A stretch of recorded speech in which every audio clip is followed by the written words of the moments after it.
Channel of Vadodara.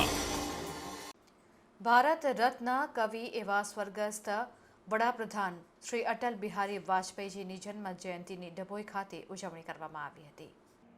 સુશાસન દિનની Dabhoi Narmada park society ખાતે ધારાસભ્ય શૈલેષભાઈ મહેતાની ઉપસ્થિતિમાં તેમજ ગુજરાત પ્રદેશ ભાજપ સમિતિના સભ્ય શશિકાંતભાઈ પટેલ, જિલ્લા મહામંત્રી ડોક્ટર બીજે બ્રહ્મભટ્ટ, જિલ્લા પંચાયત ઉપપ્રમુખ અશ્વિનભાઈ વકીલ, શહેર ભાજપ પ્રમુખ ડોક્ટર સંદીપ શાહ, ભાવેશ પટેલ, ભાજપ મહિલા પ્રમુખ સોનલ કિશોરભાઈ સોલંકી, નીરવ પટેલ, નગરપાલિકા નગરસેવકો, કાર્યકર્તાઓ અને સંગઠનના પ્રમુખ ઉપપ્રમુખ તેમજ નગરજનોએ સુશાસન દિનની શ્રદ્ધાસુમન અર્પણ કરીને ઉજવણી કરવામાં આવી હતી। ધારાસભ્ય શૈલેષભાઈ મહેતાએ કવિહૃદય અને ભારત રત્ન એવોર્ડ સ્વર્ગસ્થ વડાપ્રધાન અટલ બિહારી વાજપેયીજીની જન્મ જયંતિ સુશાસન દિન પ્રસંગે જીવન ચરિત્ર અંગે જરૂરી વાંચન કર્યું હતું અને અટલ બિહારી વાજપેયીએ ચિંધેલા માર્ગ અને તેમના કરેલા કાર્યોમાંથી તમામે પ્રેરણા મળે તેવા શુભ આશયથી આ ઉજવણી કરવામાં આવી। વડાપ્રધાનના કાર્યકાળ દરમિયાન તેઓએ વિશ્વના દેશોમાં એટલા બધા છવાઈ ગયા હતા કે શાંતિના વિશ્વ નેતા તરીકે તેઓને નામના મેળવી હતી અને એક સારા કવિ પણ તેઓ હતા। આજે પણ તેમણે લખેલી કવિતાઓને લાખો લોકો યાદ કરે છે। સ્વસ્થ ભારત સ્વચ્છ ડભોઈ નગર ખાતે સફાઈ અભિયાનની સાથે હોસ્પિટલ સહિત સફાઈ કામદારોને ફ્રૂટનું વિતરણ કરવામાં આવ્યું હતું। આ પ્રસંગે ભારતીય જનતા પાર્ટીના કાર્યકર્તાઓ, વેપારીઓ, સર્વ આગેવાનો ઉપસ્થિત રહ્યા હતા।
ભારત રત્ન પૂર્વ વડાપ્રધાન અટલ બિહારી વાજપેયીનો આજે જન્મજયંતિ, એના ઉપલક્ષમાં આજે ભારતીય જનતા પક્ષ દ્વારા દરેક ઠેકાણે એમને શ્રદ્ધાંજલિ આપવાનો, પુષ્પાંજલિ આપવાનો અને એમની કામગીરીને યાદ કરવાનો આજના દિવસે ને ગુડ ગવર્નન્સ તરીકે પણ ઓળખવામાં આવે છે।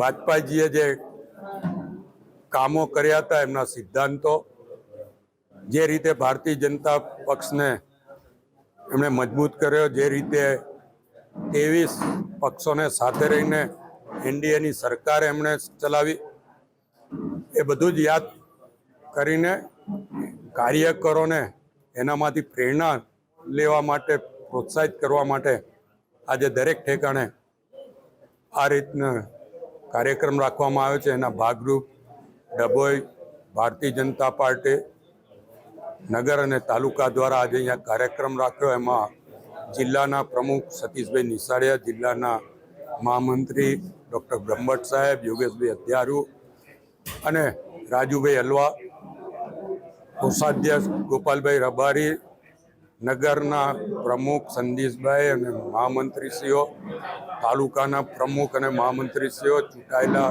નગરપાલિકાના પ્રમુખ અને સભ્યો સહિત આગેવાનો, કાર્યકરો તમામ અહીંયા ઉપસ્થિત રહ્યા। તમામે પુષ્પાંજલિ અર્પણ કરી અને સાથે જ ડૉક્ટર બ્રહ્મભટ્ટ સાહેબે એમની જાણકારી આપી, જે રીતે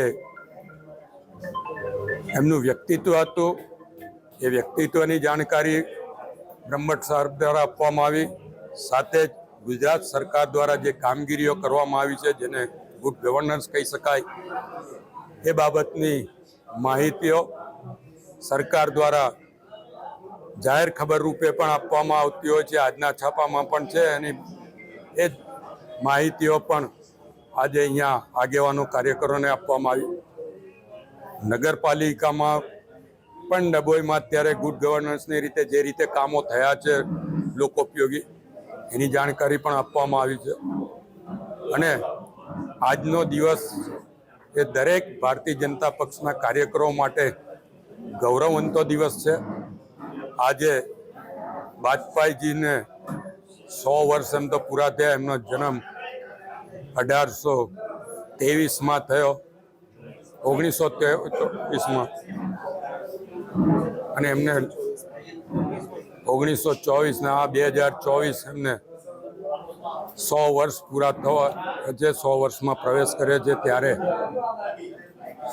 આઝાદીના અમૃત મહોત્સવ વખતે જે એમણે કાર્યો કર્યા છે, જે રીતે ભારતીય જનતા પક્ષ એમની જે વિચારધારાને લઈને આગળ વધી છે, અને આજે પંચાયતથી પાર્લામેન્ટ સુધી ભાજપાનું રાજ છે, એની પાછળ વાજપેયીજીની વિચારસરણી, એમનું વ્યક્તિત્વ રહેલું છે.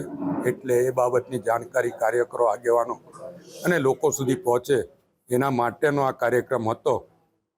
હું આપના મારફત પણ આજના દિવસે વાજપેયીજીનો જન્મદિવસ છે ત્યારે એમને યાદ કરીને સાચી શ્રદ્ધાંજલિ કાર્યકરો વતી આપું છું.